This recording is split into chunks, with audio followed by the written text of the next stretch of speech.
크리스마스와 연말은 소비가 집중되는 시기입니다. 이 시기에 가장 많이 팔리는 품목 가운데 하나가 스마트폰입니다. 할인과 보조금, 약정 종료가 한꺼번에 맞물리며 교체가 일어납니다. 눈에 띄는 사실은 그 교체 주기가 유난히 일정하다는 점입니다. 많은 소비자들이 약 2년을 전후하여 비슷한 이유로 스마트폰을 바꿉니다. 배터리가 급격히 닳고 성능이 떨어졌다고 느끼는 시점이 거의 겹칩니다. 이 반복은 개인의 취향이나 사용 습관으로 설명하기 어렵습니다. 질문은 여기서 시작됩니다. 왜 스마트폰의 체감 수명은 늘 2년 부근에서 끝나는가입니다. 이 질문을 던지면 곧바로 반론이 나옵니다. 예전 물건은 투박해서 오래 갔고 요즘 기계는 정밀해서 수명이 짧을 수밖에 없다는 설명입니다. 그러나 현실의 기억은 다릅니다. 오래된 집에 가면 수십 년 된 냉장고와 선풍기가 여전히 작동합니다. 구조를 보면 조악하다 싶을 정도로 복잡하고 정교합니다. 그러나 고장이 잦지 않습니다. 이는 향수나 미화가 아닙니다. 당시 기술 기업들의 목표가 지금과 달랐기 때문입니다. 초기 공학의 목표는 오래 쓰는 제품을 만드는 일이었습니다. 제품의 내구성은 기술자의 명예와 직결된 요소였습니다. 이 사실을 상징적으로 보여주는 사례가 있습니다. 미국 캘리포니아주 리버모어 소방서에 설치된 센테니얼 전구입니다. 이 전구는 1901년에 처음 켜진 이후 120년 넘게 꺼지지 않았습니다. 기네스북에도 등재된 이 전구는 오래가는 전기 제품이 기술적으로 가능했음을 분명히 보여줍니다. 100년 전 기술로 만든 전구가 한 세기를 버티는데 오늘날의 전구가 몇 년도 채 버티지 못하는 이유를 기술 부족으로 설명할 수는 없습니다. 기술은 발전했지만 기업의 목표가 바뀌었습니다. 그 변화가 명확히 기록으로 남은 사건이 바로 1924년에 결성된 피버스 카르텔입니다. 스위스 제네바의 한 호텔에 미국의 제너럴 일렉트릭, 독일의 오스람, 네덜란드의 필립스 등 당시 전구 시장을 지배하던 기업들이 한자리에 모였습니다. 이들은 전구의 수명을 인위적으로 제한하기로 합의했습니다. 당시 평균 수명은 약 2,500시간이었지만 카르텔은 이를 1,000시간으로 맞추기로 결정했습니다. 더 오래가는 전구를 만든 회사는 기술력이 뛰어나다는 평가를 받지 못했습니다. 규칙을 어겼다는 이유로 벌금을 물어야 했습니다. 공학자들은 내구성을 높이는 연구 대신 정해진 시간에 고장이 나도록 만드는 방법을 연구하게 되었습니다. 이는 계획된 수명 단축이 문서로 확인된 첫 사례입니다. 이 발상은 전구에서 끝나지 않았습니다. 이후 다양한 제품으로 확산되었습니다. 잉크젯 프린터는 그 대표적인 예입니다. 프린터는 잉크가 남아있어도 작동을 멈춥니다. 이는 고장이 아니라 설계입니다. 잉크 카트리지에 부착된 칩은 잔량을 측정하지 않습니다. 인쇄 횟수를 세고 정해진 숫자에 도달하면 사용을 차단합니다. 소비자는 멀쩡한 잉크를 버리고 새 제품을 구매하게 됩니다. 나일론 스타킹도 마찬가지였습니다. 듀폰 가문이 처음 개발한 나일론은 지나치게 튼튼해 기업의 부담이 되었습니다. 이후 섬유의 강도는 의도적으로 낮아졌습니다. 오래 쓰는 제품은 매출에 불리하다는 판단이 작동했기 때문입니다. 이처럼 계획된 수명 단축은 도시 전설이나 음모론이 아닙니다. 역사 기록과 기업의 실제 결정이 이를 증명합니다.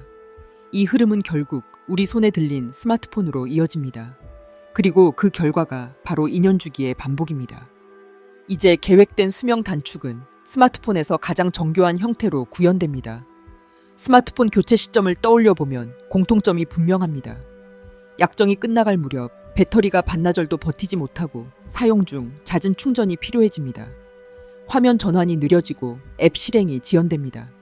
이 체감 변화는 특정 개인의 사용 습관 때문이 아닙니다. 대다수 사용자에게 비슷한 시점에 반복됩니다. 핵심은 배터리입니다.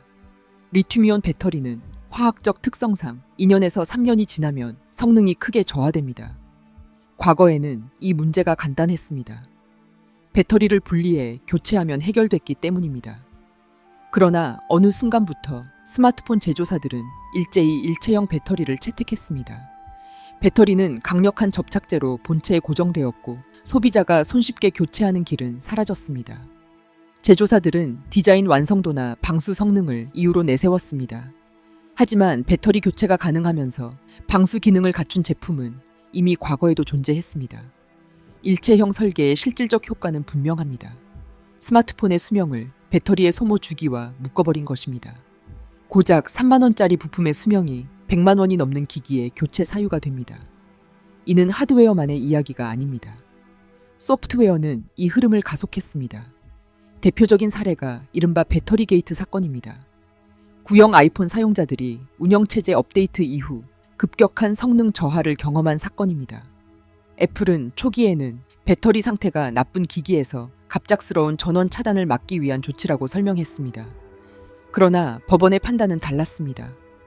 사용자에게 사전 고지 없이 성능을 제한했고 그 결과 많은 이용자가 기기 노후를 오인해 신제품 구매로 이동했다는 점이 문제로 지적됐습니다. 애플은 과징금과 합의금을 지급했지만 이 사건은 소프트웨어가 기기의 체감 수명을 좌우할 수 있음을 명확히 드러냈습니다. 여기에 더해 소비자가 직접 고쳐 쓰는 행위도 점점 제한되고 있습니다. 최신 스마트폰과 전자제품에는 일반 공구로 풀 수 없는 특수 나사가 사용됩니다. 부품마다 고유 식별 번호가 부여되고 교체 시 기기 내부에서 이를 대조합니다. 공식 서비스 센터가 아닌 곳에서 정품 부품을 사용해 수리하더라도 핵심 기능이 비활성화되는 사례가 발생합니다. 이른바 파트 페어링 기술입니다. 소비자는 비용을 지불해 물건을 구매하지만 결국 유지와 수리에 대한 결정권은 제조사가 쥐고 있는 것입니다. 이 모든 결과는 환경 문제로 이어집니다. 아직 사용 가능한 전자기기가 대량으로 폐기됩니다. 그 종착지 가운데 하나가 서아프리카 가나의 아그보그 블로시입니다. 이곳에는 전 세계에서 버려진 스마트폰과 컴퓨터가 쌓여 불법적으로 분해되고 소각됩니다. 유독가스가 발생하고 토양과 수질이 오염됩니다. 2년마다 반복되는 교체는 개인의 선택처럼 보이지만 그 비용은 지구 반대편에서 치러지고 있습니다.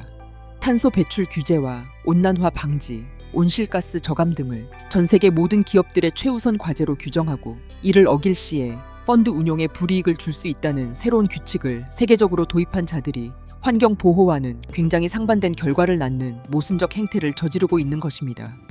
이제 결론을 분명히 해야 합니다.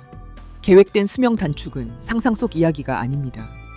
전구, 프린터, 스타킹을 거쳐 스마트폰에 이르기까지 반복되어 온 기업의 선택입니다. 그리고 이 기업들의 소유주들은 대부분 영미권의 재벌 가문들입니다. 물론 주식 상장으로 투자기관이 큰 지분을 보유하고 있는 경우가 일반적이지만 이 투자기관의 컨소시움을 추적하다 보면 결국 그 최정점에 특정 가문들이 등장하는 것을 발견할 수 있습니다. 따라서 약 10개의 가문과 천여 명의 극소수 엘리트들이 세계의 소비시장을 주무르고 있다는 말은 사실상 음모론이 아닌 것입니다. 시청해주셔서 감사합니다.